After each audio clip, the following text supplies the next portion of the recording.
Bon, aujourd'hui, on va voir clairement quelle est ma vision sur le marché des cryptos et surtout quelles sont les stratégies que je déploie pour continuer à m'exposer au marché des cryptos en cette fin d'année 2025 avec mon propre portefeuille.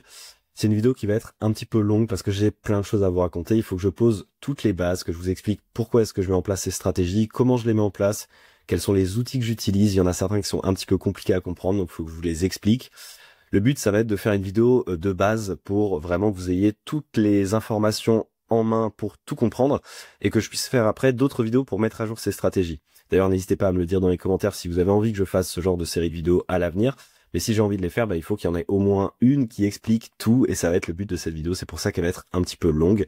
Je vais évidemment essayer de la rendre la plus concise et compréhensible possible, mais voilà. Vous veuillez m'excuser d'avance si cette vidéo est un peu plus longue que les autres. Et forcément, il faut poser aussi un petit peu le contexte, puisque dans la précédente vidéo que j'ai publiée sur OakResearch, d'ailleurs, abonnez-vous à OakResearch si ça vous intéresse, j'expliquais que effectivement, mon portefeuille crypto actuellement, c'est 60% de stablecoin et 40% de Bitcoin et de Hype. Et je vous avais dit, si ça vous intéresse, je peux vous expliquer pourquoi et comment j'utilise mes stablecoins. Donc, c'est ce qu'on va faire aujourd'hui. Concrètement, pourquoi est-ce que j'ai autant de stablecoins? Tout simplement parce que si on regarde le marché des cryptos, vous le voyez aussi bien que moi, depuis le début de ce cycle haussier, Bitcoin écrase la concurrence et laisse que très peu de place aux altcoins. Et donc, je considère actuellement que le risk-reward de détenir des altcoins sur le long terme est trop élevé. Je préfère le faire autrement. Ça ne veut pas dire que je m'expose pas de temps en temps aux altcoins. Depuis à peu près décembre 2024, j'ai effectivement 40% de mon portefeuille en Bitcoin et en Hype. Alors, Hype, c'est un peu une anomalie pour moi sur le marché. C'est pour ça que je me permets de le détenir sur le long terme. Mais par moment, effectivement, je vais prendre des positions sur des altcoins. C'est ce que je mets dans la watchlist ici pour nos membres premium sur OakResearch. On a une liste de projets qu'on surveille et qu'on estime comme étant des projets qui ont un potentiel de croissance. Maintenant, mon but, c'est de timer quand est-ce que le marché va refléter ce potentiel de croissance. Je l'ai fait au deuxième trimestre de l'année 2025 avec Maple. Ça s'est plutôt bien passé. Maple a une belle croissance sur le marché. Je l'ai fait aussi cet été avec Fluid où ça s'est moins bien passé. C'est pas toujours une réussite. Et en ce moment, je suis positionné sur Ethena parce que je pense qu'il y a des news qui vont venir prochainement qui peuvent permettre au token d'Ethena de croître sur le marché. Maintenant, si dans les prochaines semaines ça n'arrive pas, je couperai mes positions. Je préfère être exposé à court terme sur les altcoins et garder une grosse poche de stablecoin pour continuer à m'exposer au marché des cryptos. Et justement, dans la précédente vidéo, je vous disais que malgré le fait que j'ai 60% de mon portefeuille en stablecoin, je considère que je suis toujours exposé à l'écosystème des cryptos. Ça peut être paradoxal, mais vous allez voir, c'est assez simple à comprendre. Concrètement, je suis toujours extrêmement bullish sur l'écosystème crypto, ce qui se développe en DeFi, les protocoles, les stratégies, les services qui vont arriver avec tout ça, continuent de me rendre extrêmement bullish. J'ai juste pas envie d'être exposé directement à des altcoins parce que je pense que le contexte de marché fait que c'est pas forcément intéressant. Ça peut changer à l'avenir, D'ailleurs, je vous en parlerai. Si j'estime que ça change, je pourrais forcément mettre à jour ma stratégie, mais pour le moment, c'est pas le cas. Maintenant, effectivement, sur les 60% de stablecoin que j'ai, il n'y a pas $1 qui n'est pas utilisé pour m'exposer à un protocole, à une tendance, à une narrative ou à un écosystème. Et c'est donc tout le cœur de la stratégie que je vais vous présenter aujourd'hui, c'est comment est-ce que je fais pour que tous mes stablecoins soient utilisés quelque part et puissent me rapporter quelque chose à un moment donné pour m'exposer finalement au marché des cryptos. La stratégie derrière ça, elle est vraiment évidente. Je veux dire, j'ai pas réinventé la roue. Concrètement, en fait, je farme des airdrops. Alors parfois, je vais farmer des incentives supplémentaires sur certains protocoles, mais c'est minoritaire. Dans la majorité des cas, je farme des airdrops. Des airdrops dans des secteurs ou sur des protocoles qui, d'après moi, sont des protocoles intéressants. Bon, maintenant, il faut faire une parenthèse aussi sur les airdrops, parce qu'effectivement, je farme des airdrops, mais je le fais pas d'une manière basique. J'essaye toujours d'optimiser les récompenses que vont m'apporter ces airdrops par rapport au capital que j'ai déployé. Si vous voulez, avec mes stablecoins actuellement, je génère un rendement basique, mais le but, c'est que je vois ces airdrops comme une manière de booster mon rendement, passer de 7-8% à 15, 20, 25%, voire plus, en fonction de la qualité de l'airdrop et du succès qu'il aura, et donc du montant que je vais toucher à la fin. Je le vois vraiment comme un boost de rendement. Et mon but, c'est de booster au maximum ce rendement en fonction du capital que je mets. Comment est-ce qu'on fait ça? Il y a deux manières de le faire, tout simplement. Il y a farmer des airdrops tôt, avant que tout le monde arrive. Pourquoi? Parce que majoritairement actuellement, les systèmes d'airdrop, ce sont des systèmes de points. Donc on va vous distribuer chaque semaine le même montant de points. Et si vous êtes présent très tôt et que vous êtes que 10 à vous répartir le même gâteau, vous avez une plus grande part du gâteau. Si vous arrivez un mois plus tard et que vous êtes désormais 1000 à vous répartir le même gâteau, vous avez une part qui est beaucoup plus petite. Donc ça déjà, c'est quand même la base, c'est farmer les airdrops en étant plus rapide que les autres. Les airdrops, faut garder en tête que ça reste du PVP, du joueur contre joueur. Les premiers sont les grands gagnants, les derniers sont souvent ceux qui payent les premiers. Malheureusement, c'est comme ça que ça marche. Donc le but de cette stratégie, d'abord, c'est d'être en avance sur le farming airdrop. La deuxième étape de cette stratégie, c'est d'optimiser les points et donc l'airdrop qu'on gagne avec le même capital. C'est possible qu'aujourd'hui je déploie le même montant de capital que quelqu'un d'autre et que pour autant je gagne plus de points que lui parce que j'optimise ma stratégie, je trouve des outils qui me permettent de gagner plus de points que les autres avec le même capital. Et c'est tout ça que je vais essayer de vous expliquer dans cette vidéo. Bon, tout ça c'est de la théorie, mais maintenant en pratique, comment est-ce qu'on fait pour réussir à être early sur des airdrops? Et ça, forcément, c'est pas évident, ça demande de suivre les bonnes personnes, d'avoir les yeux un peu partout sur Twitter, de flairer aussi un petit peu les tendances, nécessairement, et donc ça demande du temps et de l'implication. Nous, forcément, c'est notre métier sur Ocrichaf, on est à temps plein sur le marché des cryptos, donc on peut se permettre de le faire. Et on le partage aussi d'ailleurs de temps en temps dans notre alpha feed. Quand on voit des opportunités intéressantes à court terme pour farmer des airdrops, on les partage là-dedans. Ça, c'est réservé à nos membres premium. Si vous voulez rejoindre d'ailleurs Ocrisearch Premium, vous avez tous les liens dans la description. N'hésitez pas pour prendre votre abonnement. Si vous avez des questions, contactez-moi sur Twitter, j'y répondrai avec grand plaisir. Mais bref, pour revenir à notre sujet, donc récemment, j'ai changé les protocoles sur lesquels je farmais, j'ai changé de tendance, de narrative. Auparavant, depuis quelques mois maintenant, j'étais positionné sur les DEX perp. Donc on avait fait un gros article guide ultime pour farmer les airdrops des DEX perp en 2025. Vous pouvez le consulter, il est accessible gratuitement sur Ocrisearch. Mais en fait, en juillet dernier, on avait fait un autre article. Dans cet article-là, on parlait de la Club War. Donc en fait, maintenant on appelle ça la DEX perp War. Mais bon, bref, peu importe, c'est un détail. Et on expliquait que effectivement, Hyperliquid avait eu un très gros succès. C'est un protocole qui génère énormément de revenus, qui avait fait un très bel airdrop. Et donc forcément, il y aurait des protocoles concurrents qui, à l'avenir, vont vouloir se positionner pour être concurrents d'Hyperliquid, aller chercher des parts de marché. Et pour ça, il fallait qu'ils suivent un peu le même process qu'Hyperliquid et donc qu'ils distribuent un gros airdrop à leurs utilisateurs. Et donc on se disait, il y a des opportunités actuellement pour aller farmer ces protocoles. Donc vous voyez, on a mentionné Ethereal sur Ethena, GTE, Lighter, Paradex, mais on en a parlé de plein d'autres protocoles dans cet article-là. Et à partir de là, moi j'ai commencé à farmer. À ce moment-là, pas grand monde ne parlait des DEXperts parce que il n'y avait pas eu encore l'élément déclencheur, l'étincelle, qui a été Aster. Aster, c'est arrivé fin septembre, et à partir de là, tout le monde s'est dit, ah ok, en fait, il peut y avoir des concurrents d'Hyperliquid, on va aller farmer ces concurrents. Et c'est là que tout le monde est arrivé à commencer à farmer Lighter, Paradex et tout ça. Et donc moi, à ce moment-là, j'étais positionné sur ces protocoles-là, sur Aventis également et d'autres. Et donc j'ai commencé à réduire mon exposition parce que je considérais que avant, j'avais un edge par rapport aux autres parce qu'on était peu nombreux à farmer et donc pour le même volume, je pouvais avoir plus de points que les autres.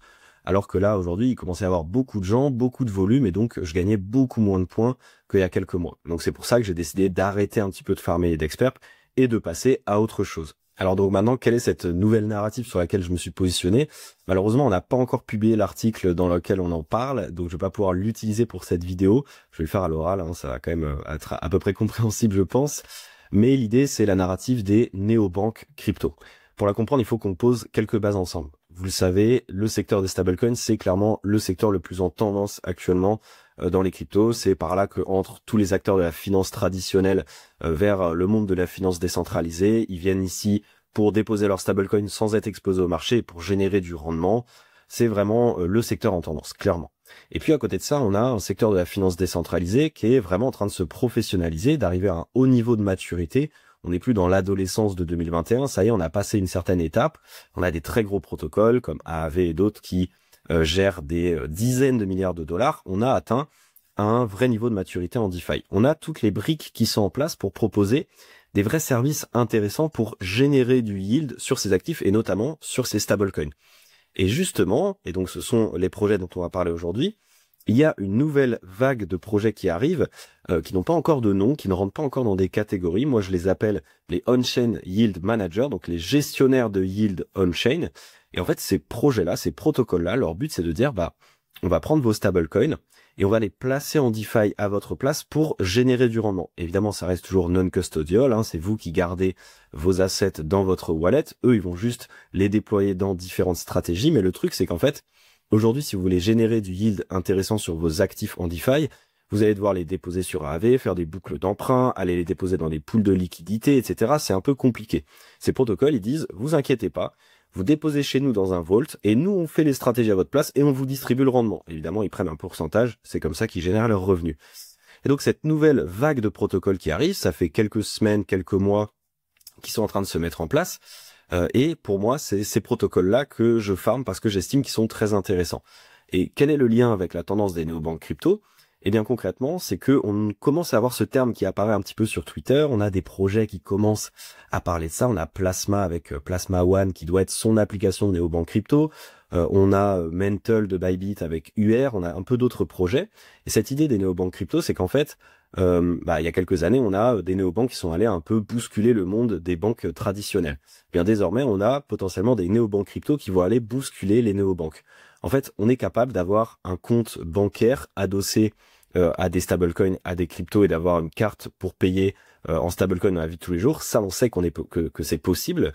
Et bien désormais, on pourrait aussi avoir des comptes épargne adossés à ce compte bancaire et dans lequel on peut simplement passer par le genre de protocole dont on va parler aujourd'hui pour permettre aux gens, à un utilisateur lambda qui n'y connaît rien en crypto, de pouvoir épargner directement depuis sa néobanque avec des rendements qui sont forcément beaucoup plus intéressants qu'en finance traditionnelle parce qu'on est en finance décentralisée, parce que les frais sont plus faibles, parce que les rendements, vu qu'il n'y a pas d'intermédiaire au milieu, sont forcément plus élevés.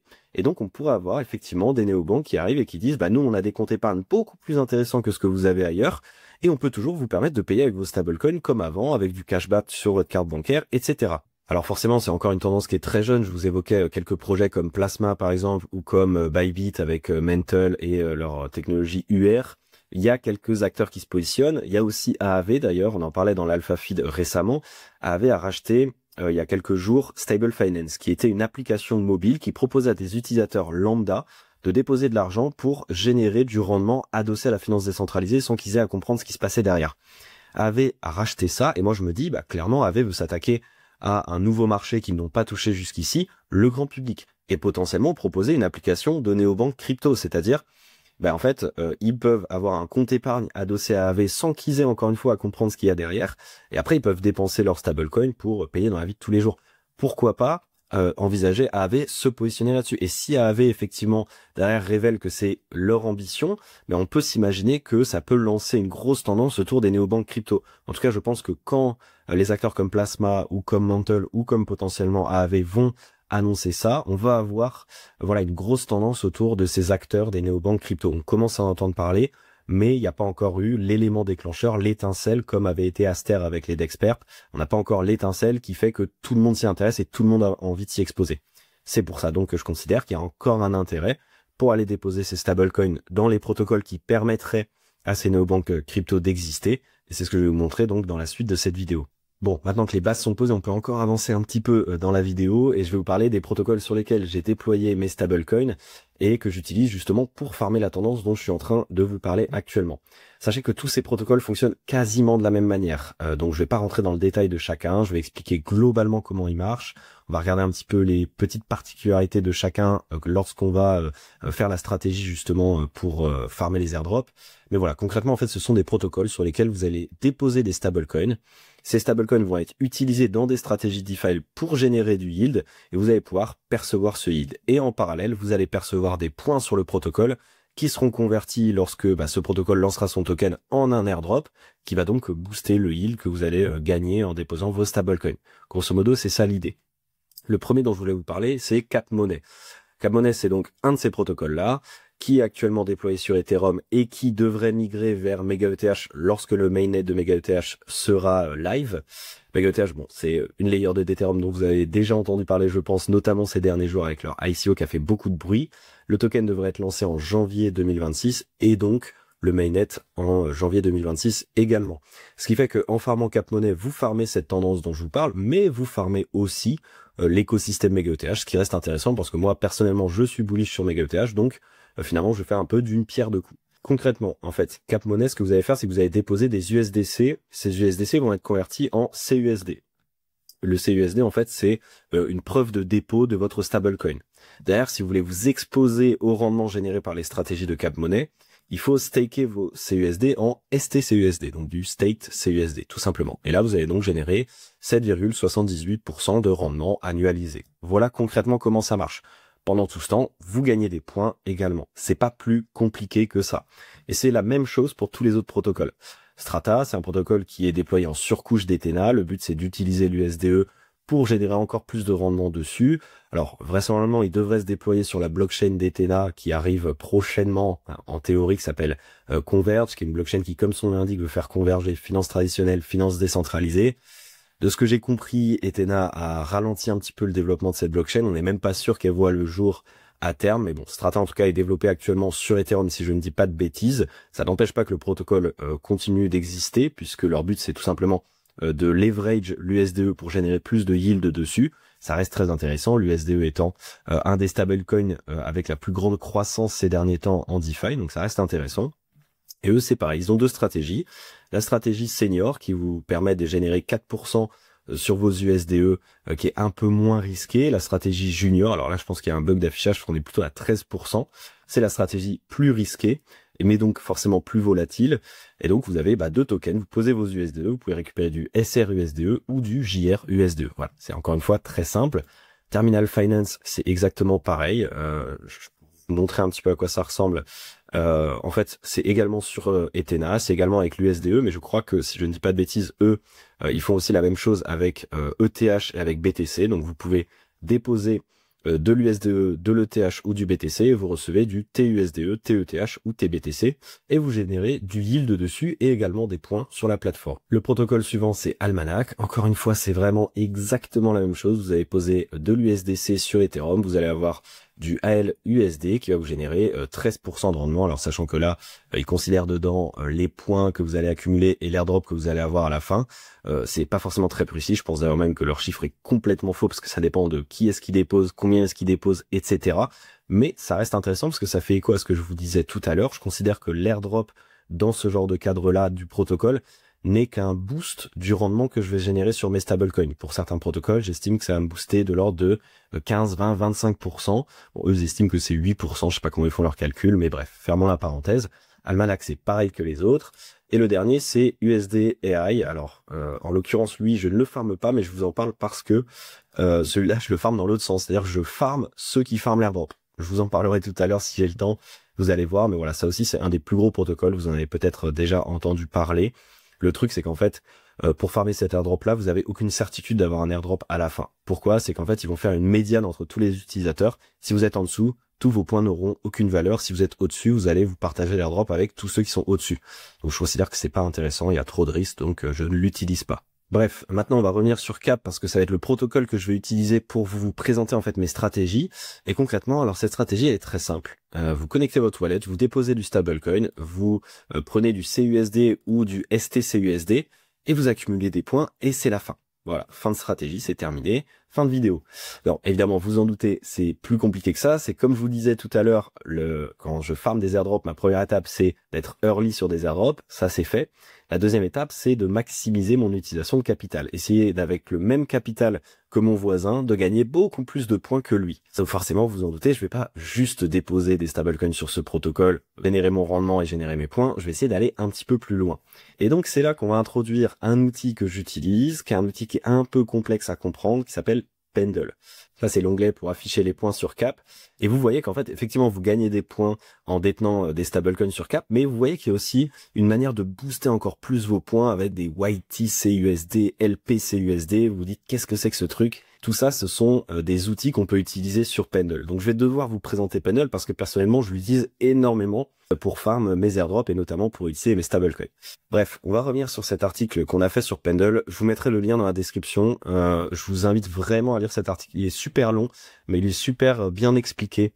Et Pendle, c'est un des protocoles que je trouve les plus intéressants en finance décentralisée actuellement et pour autant, personne ne le comprend. Et même d'ailleurs, je vous fais cette parenthèse là-dessus, autour de moi, des gens qui connaissent beaucoup les cryptos, qui utilisent beaucoup la DeFi depuis longtemps, n'utilisent pas Pendle, voire même me disent je comprends pas Pendle, j'ai pas envie d'essayer de le comprendre. Et c'est aussi pour ça que je trouve que c'est intéressant, parce que dans notre stratégie, si même des gens qui s'y connaissent en DeFi ne veulent pas comprendre Pendle et ne veulent pas l'utiliser dans leur farming, ça veut donc dire qu'on a vraiment un edge important sur ces gens-là. Si on arrive à utiliser Pendle, on peut vraiment les surperformer dans notre stratégie pour récupérer des points et donc récupérer des gros airdrops. Alors concrètement, on va poser un peu de contexte pour comprendre Pendle. En fait, ce qu'il faut savoir, c'est qu'effectivement, en DeFi, il y a une catégorie d'actifs qui concentre une part croissante de liquidité, c'est les actifs porteurs de rendement. Donc là, ce sont les ETH stakés, les liquid staking tokens, le restaking, les stablecoins qui génèrent du rendement, etc. Le truc, c'est que actuellement, en fait, ces actifs porteurs de rendement, on peut pas les utiliser dans leur plein potentiel. De quoi est-ce que je parle? En fait, dans la finance traditionnelle, il y a un secteur qui domine, c'est le secteur des interest rate swaps. C'est un marché qui est colossal, plus de 500 000 milliards de dollars de notionnel en circulation. C'est-à-dire qu'en finance traditionnelle, il y a des gens qui sont spécialisés dans le fait de pouvoir parier à la hausse ou à la baisse sur l'évolution du taux d'un actif. Et le truc, c'est qu'en DeFi, on n'avait aucun équivalent qui existait. C'était impossible de transformer un rendement variable en un rendement fixe ou de spéculer directement sur l'évolution de ces taux. Et le truc, c'est que Pendle est arrivé en 2021 et que ça s'est imposé justement comme la première infrastructure qui permet de faire ça. Alors pour les OG, il y avait HappyWine avant qui était un projet français mais qui a jamais vraiment réussi à atteindre le niveau que Pendle a atteint. Donc voilà, l'idée de Pendle, c'est de pouvoir spéculer sur le yield, le rendement que génère un actif, tout simplement. Alors concrètement, comment est-ce qu'ils font ça? En fait, ce qu'il faut savoir, c'est que vous allez déposer un actif sur Pendle. Donc par exemple, là, c'est du ETH déposé sur Lido, c'est le SUSDE d'Ethena, donc c'est un stablecoin, pareil, l'ETH de Rocket Pool ou le Hype de Kinetic. Tout ça, en fait, ce sont des actifs qui génèrent un certain rendement. Vous le déposez sur Pendle, ils vont le standardiser dans leur format, ça on s'en fout un peu, c'est pour qu'il soit compatible avec le protocole. Et ensuite, ils vont le séparer en deux. Ils vont le séparer dans le token principal, le PT, Principal Token. Et là, en fait, c'est juste l'actif nu, sans son rendement, l'actif de base. Donc, si je dépose un SUSDE, par exemple, de Ethena, ben, en fait, là, ce sera juste l'USDE de base. Et ensuite, ici, c'est le Yield Token, le YT. Et donc là, c'est vraiment le rendement que va générer ce SUSDE pendant une certaine durée. Voilà comment fonctionne Pendle. Ils vont créer des marchés en disant par exemple on crée un marché au 1er janvier 2025 sur le SUSDE d'Ethena. Il va se terminer le 1er janvier 2026 et donc on va pouvoir spéculer sur l'évolution du taux du rendement que va générer ce SUSDE d'Ethena. Bon bref, concrètement ce qu'il faut retenir effectivement c'est qu'il existe ces yield tokens qui va vous permettre de vous exposer uniquement au rendement que génère un token. Voilà. Nous on va utiliser ça pour farmer les airdrops. Évidemment, vous en doutez, il y a plein d'autres cas d'usage que Pendle, qui n'est pas uniquement farmer des airdrops. Hein. Je vous invite à lire l'article, je vous ai mis encore une fois le lien dans la description parce qu'il y a plein de choses super intéressantes. Pendle ne sert pas que à farmer des airdrops. D'ailleurs, vous pouvez même faire pause à cette vidéo et lire l'article si vous n'avez pas trop bien compris ce que je vous ai expliqué.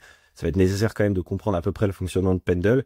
Mais voilà, vraiment retenez surtout ce truc des yield tokens qui correspond au rendement que va générer un token à la maturité du marché sur Pendle. Voilà. On va se revendre sur Cap-Money parce que je vais utiliser ce protocole comme exemple pour vous montrer ma stratégie. Ce sera la même pour tous les autres protocoles dont je vous ai parlé. Mais bref, concrètement, ce que vous retenez avec Cap-Money, c'est que vous avez votre CUSD et vous avez sa version stakée qui vous ramène 7,78% de rendement. Si vous détenez juste du stake CUSD, vous gagnez des caps, mais avec un multiplicateur de x1, le multiplicateur basique. J'estime que c'est pas assez intéressant pour moi pour maximiser mes points. La deuxième manière, c'est juste de détenir du CUSD. Donc en fait, je renie mon droit d'avoir accès au yield sur mes stablecoins, mais par contre, je fais x10 sur le nombre de points que je génère, qui s'appellent les caps. Bon, c'est intéressant également, mais il y a encore mieux. Moi, quand je vois le x20 sur les caps, je me dis, ah tiens, je vais aller voir un peu comment ça marche, ça peut m'intéresser. Et donc, pour faire ça, il faut aller voir les YT CUSD ou les LP CUSD. On va aller voir sur Pendle comment ça marche. Concrètement, effectivement, vous avez un marché pour les stablecoins de cap sur Pendle. Je vais pas me rendre tout de suite sur le CUSD, je vais regarder le stake CUSD parce que ça a un peu plus de sens, vous allez comprendre pourquoi. Il y a deux notions importantes sur Pendle quand on regarde un marché pour trader les yield tokens. Il faut regarder le rendement qu'il génère réellement sur le protocole, donc 7,78%, hein, c'est ce que on voyait affiché tout à l'heure sur Cap-Money. Et ça, c'est le rendement auquel ils s'échangent actuellement, auquel les traders acceptent de s'échanger le YT token. Techniquement, dans un marché, le fait que le rendement soit 12,13% alors que le rendement réel soit à 7,78%, ça veut dire qu'en fait, les traders estimeraient qu'à l'issue du marché, donc dans 92 jours, le 29 janvier 2026, le rendement du YT sera à 12,13%. Ça veut dire ça. Les gens pensent qu'il sera à 12,13%. Est-ce que c'est le cas ? Évidemment non, en fait il y a une raison autre qui explique pourquoi il y a une telle décorrélation entre le rendement réel et le rendement auquel il s'échange actuellement, c'est qu'évidemment il y a d'autres personnes comme vous et moi qui utilisent cet outil, les YT de Pendle, pour farmer la drop. Donc en fait le décalage s'explique par de la spéculation. Pourquoi ? Parce qu'en fait si on regarde les market info, c'est ce qui est dit ici, le PT STCUSD il vous ramène rien, il vous ramène du yield mais il vous ramène pas des points. Le yield token, il vous apporte évidemment le yield de 7,78%, mais il vous apporte aussi les points de cap. En l'occurrence, les points x5, c'est ce qu'on voit inscrit ici. Voilà, ça vous rapporte les points de cap avec un booster de x5. Et en fait, donc les gens achètent que le YT parce que c'est que le YT qui vous apporte les points. Et c'est pour ça qu'il y a une décorrélation du prix comme ça. C'est parce qu'il y a plein de gens qui l'ont acheté parce qu'ils veulent juste avoir accès aux points. Donc c'est de la spéculation. Maintenant, pourquoi il y a autant de gens qui l'achètent? Il y a une autre raison. L'autre raison, c'est que si ce STCUSD vous génère 7,78% de rendement à l'année, si vous placez 1000 $ dans le STCUSD, à la fin de l'année, vous gagnez 77 $ de rendement. Maintenant, si j'achète 1000 $ de rendement, pour générer 1000 $ de rendement avec un rendement qui est fixé à 7%, c'est-à-dire que j'ai mis beaucoup plus de capital au départ. Donc si vous voulez acheter juste le rendement, en fait, vous boostez votre capital. Je vais vous montrer en fait en quoi ça consiste.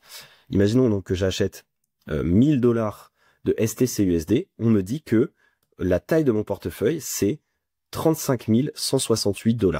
Et là, vous comprenez vraiment l'intérêt du truc. Ça veut dire que avec mes 1000 $ de portefeuille, aux yeux en tout cas du protocole CAP, j'ai un portefeuille de 35 000 $. Donc je génère les points de quelqu'un qui a déposé 35 000 $ dans le protocole. Donc je fais un boost de fois 35 sur la taille de mon portefeuille et donc sur la taille des points que je génère. Maintenant, il faut que je vous dise la contrepartie de ça. La contrepartie, c'est que à l'issue du marché, le 29 janvier 2026, qu'est-ce qui va se passer? Il va se passer que cette valeur-là, elle va être raccrochée à la valeur réelle parce qu'il faut bien clôturer le marché.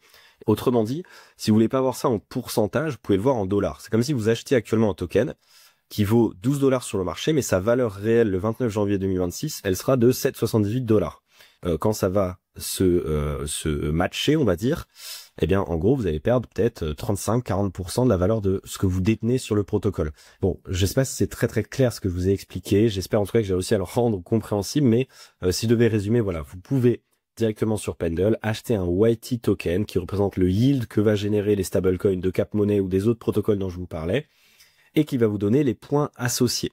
L'avantage, c'est qu'en plus, ça fait un levier sur votre portefeuille qui fait que vous allez générer beaucoup plus de points que quelqu'un qui dépose le même capital que vous, basiquement, sur CapMoney. La contrepartie, évidemment, c'est que vous achetez quelque chose qui est beaucoup plus valorisé que sa valeur réelle et donc vous risquez de perdre une grosse partie de votre capital. Il y a un autre truc dont je vous ai pas parlé, c'est les LP. Et là, comme je vous dis, en fait, les LP, c'est vraiment une manière tout simplement de permettre d'avoir la liquidité à tout le monde. Donc, c'est vraiment les pools de liquidité classiques que vous avez sur des Uniswap, etc.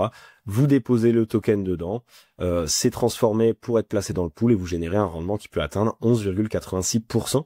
Et l'avantage, c'est qu'avec ça, vous gagnez aussi des points et vous avez aussi les boosts de points. Là, vous n'avez pas le levier sur le portefeuille, mais vous allez voir, j'utilise aussi cette stratégie-là. Bref, je vais aller sur Cap, je vais déposer des USDC, je vais les échanger en CUSD et je vais pas les staker. Donc je vais pas m'exposer à ce yield de 8% qui peut être intéressant, mais je vais m'exposer à un autre type de rendement et à des points qui vont être boostés. Bon, concrètement, maintenant que tout ça c'est dit, quelle est ma stratégie exactement? Je vais vous l'expliquer. Évidemment, vous en doutez, c'est pas du tout de all-in dans les YT et de faire un gros levier sur mon portefeuille parce que ça c'est beaucoup trop dégène et c'est beaucoup trop risqué. Ça peut vous griller la totalité de votre portefeuille et l'airdrop ne rattrapera jamais les pertes que vous avez engendrées. Par contre, je vais utiliser ce levier-là de manière mesurée pour faire un x2, un x3 ou un x4 sur la taille de mon portefeuille, ce qui reste déjà très bien, hein, vous en doutez. Comment est-ce que je fais ça? Bah, concrètement, imaginez que j'ai 1000 $ à placer sur CapMoney. Évidemment, bah, je vais me rendre sur Cap, je vais swap mes USDC en CUSD, et donc je vais avoir 1000 CUSD. Maintenant, je me rends sur Pendle, et je me dis, je veux multiplier, par exemple, par 2 mon portefeuille. Bah, je vais acheter 30 $ de CUSD, enfin je vais placer 30 CUSD dans les YT. Donc il me reste 970 CUSD, et il y en a 30 CUSD qui me ramènent l'équivalent de 1000 CUSD, enfin 1040 en l'occurrence. Donc ça veut dire qu'il me reste mes 970 autres, et maintenant j'en ai 1040 en plus aux yeux du protocole. Donc j'ai fait en gros un quasi x2, enfin même un peu plus d'un x2 sur la taille de mon portefeuille. Maintenant qu'on sait ça, vous en doutez, c'est basique, hein, si vous voulez faire x3 c'est 60, voilà, si vous voulez faire x4 c'est 90, bref je vais pas vous les faire tous. Comment est-ce que je calcule si je dois faire x2, x3 ou quoi? En fait, il faut que je vois le rendement que je génère sur les autres. Si je génère par exemple 10% de rendement sur les 970 restants, ça veut dire que j'ai 97 $ de marge que je suis prêt à perdre. C'est un peu imagé cette manière de calculer, mais grosso modo c'est comme ça que je me le dis. Maintenant, évidemment, je vais pas générer exactement 9 $ puisque je vais pas hold les trucs un an, donc faut recalculer un petit peu en fonction du temps que vous allez hold. Mais voilà, en gros, je me dis que le yield que je vais générer avec mes autres assets, mes autres stablecoins, va compenser la perte que je peux risquer avec cette stratégie qui va booster la taille de mon portefeuille.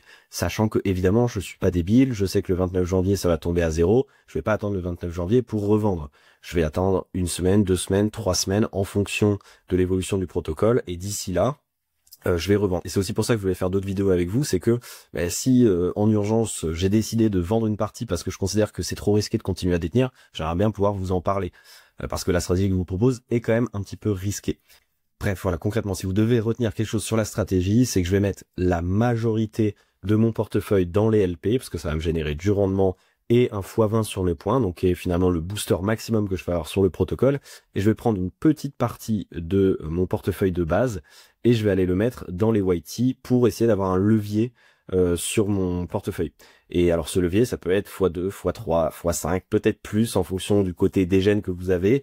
Je vous déconseille d'abuser de ce levier-là parce que, encore une fois, c'est quelque chose qui va vous faire perdre littéralement, et il n'y a pas d'autre moyen, ça va vous faire perdre une partie de votre portefeuille, c'est vraiment brûler du capital pour espérer avoir plus d'airdrop à la fin. Donc c'est vraiment un calcul qu'il faut maîtriser. Personnellement, je garde ce levier entre x2 et x5 en fonction de la confiance que j'ai dans le protocole. Par exemple, sur Capmoney, je considère que je vais atteindre un levier x5 sur mon portefeuille parce que j'estime qu'il y a encore des gens qui vont continuer à farmer et donc j'ai encore un peu de temps avant que le YTCUSD se casse la figure. Voilà, c'est mon avis perso, je vous conseille pas de faire pareil que moi, je vous explique ma stratégie, mais voilà, normalement vous l'avez compris et surtout en fait vous allez voir que c'est exactement pareil pour les autres, donc je vais clairement pas vous réexpliquer tout. Concrètement, si je vais sur Strata, je regarde les points, on me dit exactement la même chose. Si je vais déposer dans le LP, je fais soit x60 sur les points que me donne Strata. Si je dépose du YT, je fais aussi x60. Donc c'est vraiment la même chose. C'est toujours comme ça que je vais maximiser. Et là c'est pareil. Je vais aller poser 95% du wallet dans les LP et 5% du wallet dans les YT. Et voilà, comme ça, je vais booster la taille de mon wallet. Je vais faire mieux que la majorité des utilisateurs. Pour TerminalFi, bon, je vous en parle pas tout simplement parce que le cap a été atteint, on peut plus déposer dessus, donc vous pouvez plus vous exposer à ce protocole-là. Bon, c'est dommage, mais en même temps, si vous êtes déjà exposé à Strata, vous êtes déjà exposé à Ethena par ce protocole-là. Donc bon, d'un autre côté, c'est pas si grave. Pour Almanac, je peux pas vous montrer parce que j'ai pas connecté de wallet, donc je peux pas les regarder, mais c'est exactement pareil. On vous booste grâce au marché de Pendle les points que vous générez. Encore une fois, c'est la même chose. Je vais aller poser dans le LP la majorité de mon portefeuille et prendre une petite partie que je vais utiliser pour acheter du YT pour faire x2, x3, peu importe, sur la taille de mon portefeuille. On en arrive à la toute dernière que je voulais vous réserver. La toute dernière, c'est USDI. Le truc, c'est que, comme je vous disais, USDI, j'ai pas envie de le farm parce que si je suis en dessous de la moyenne, ce qui probablement ne sera pas le cas, mais juste le concept ne me plaît pas, si je suis en dessous de la moyenne de tous les autres utilisateurs, je ne touche rien alors que j'ai farmé l'airdrop. Et je trouve que c'est pas cool. Même si j'apprécie le projet USDI. Donc moi, ce que je fais par rapport à eux, je fais l'effet inverse. Donc je vais vous montrer une autre stratégie. Donc vous avez le marché sur USDI, et là je vais acheter du PT à la place d'acheter du YT. Qu'est-ce que ça veut dire? Regardez, si j'achète du PT, en fait, je profite du fait que là, le rendement est beaucoup trop élevé par rapport au rendement réel. Vous voyez, tout à l'heure, on était sur 12 par rapport à 0. Là, on est sur du 18 ou même 17 actuellement par rapport à 0. Parce qu'il y a plein de gens qui farment ça. Et donc, il y a une stratégie inverse qui est utiliser Pendle pour fixer le yield dans le temps. Là, vous voyez, ce marché va durer 141 jours. Il se termine le 19 mars 2026. Et la particularité de Pendle, c'est quand vous achetez des PT, donc le principal token, vous fixez le yield à l'instant T. C'est ce que vous allez toucher à la fin. Voilà, il y a pas de variation dans le yield, il est fixé. Donc là, actuellement, si je dépose des USD AI et que je les convertis en PT, je m'assure que à la fin des 141 jours, j'aurai touché 17,29% d'APY. Et donc, je m'expose pas à l'airdrop puisque je gagne pas de points, mais en même temps, je touche un yield qui est quand même beaucoup plus élevé que ce que je pourrais avoir sur n'importe quel autre protocole. Ce yield, il me sera payé par tous les gens qui farment et qui vont à un moment donné se faire avoir par le fait que leur YT va se casser la figure. Et donc voilà, c'est entre guillemets, je vous ai montré la stratégie de farming et je vous ai montré comment farmer les gens qui farment les airdrops. En l'occurrence, voilà, vu que j'ai pas envie de m'exposer à USDI, mais que je sais que c'est un truc qui est très hypé, je profite des gens qui le farment pour générer ce genre de rendement-là à court terme en 141 jours sur mon portefeuille, enfin sur une partie de mes stablecoins, ce que je trouve comme étant très intéressant. Bref, voilà, en gros, dans les protocoles que vous devez retenir, donc Cap, Strata, Almanac, ce sont les 3 protocoles que j'utilise actuellement. Cap étant celui que je préfère entre guillemets parce que c'est sur Mega ETH et que je pense que il y a un beau potentiel de ce côté-là. Je vous ai bien expliqué la stratégie. Encore une fois, vraiment ne prenez pas la stratégie que je vous ai expliquée comme une manière de faire un levier x35 sur tout votre portefeuille, parce que sachez, je vous l'assure, vous allez perdre tout votre portefeuille à un moment donné. Il faut absolument surveiller l'évolution de ces YT. Moi, je regarde à peu près 3 à 4 fois par jour pour vérifier qu'il n'y ait pas une grosse chute. J'ai d'ailleurs mis des ordres limites aussi pour éviter que le truc se casse la figure avant que je m'en rende compte. Je sais que c'est très risqué, même de le faire avec qu'une petite portion de mon wallet, donc vraiment je vous le déconseille. Vraiment écoutez-moi là-dessus, ne le faites pas s'il vous plaît avec l'entièreté de votre portefeuille. Ça peut être ça peut être un désastre, hein. Vous pouvez tout perdre et là clairement l'airdrop ne compensera pas. Donc vraiment voilà, j'insiste là-dessus, mais ne le faites pas. Mais en tout cas voilà, je pense qu'on arrive au bout de la vidéo. Je vous ai présenté donc les protocoles sur lesquels j'ai déployé la majorité de mes stablecoins actuellement. Il y en a d'autres, je pourrais vous en parler dans une autre vidéo, notamment sur HyperEVM, etc. Qui utilisent toujours aussi les stratégies de Pendle. Si vous avez des questions, n'hésitez pas à utiliser l'espace commentaire, j'y répondrai évidemment, même si c'est des longues questions, etc. J'essaierai d'y répondre. N'hésitez pas à me dire aussi si vous avez envie que je vous fasse donc des updates sur ces stratégies-là, quand est-ce que je sors, quand est-ce que je vais voir d'autres protocoles, si j'en vois d'autres apparaître d'ailleurs, que je vous en parle également. Faites-moi un retour de manière générale dans l'espace commentaire sur cette vidéo. Vous avez l'article complet sur Pendle si vous voulez creuser et si vous voulez rejoindre Ocresearch Premium pour nous soutenir et avoir accès à tout ce dont on parle dans ces vidéos-là, bah n'hésitez pas, vous avez aussi le lien dans la vidéo. Bref, j'espère que ça vous aura plu. Merci à tous de m'avoir écouté jusqu'ici et je vous dis à très vite pour une autre vidéo sur Ocresearch.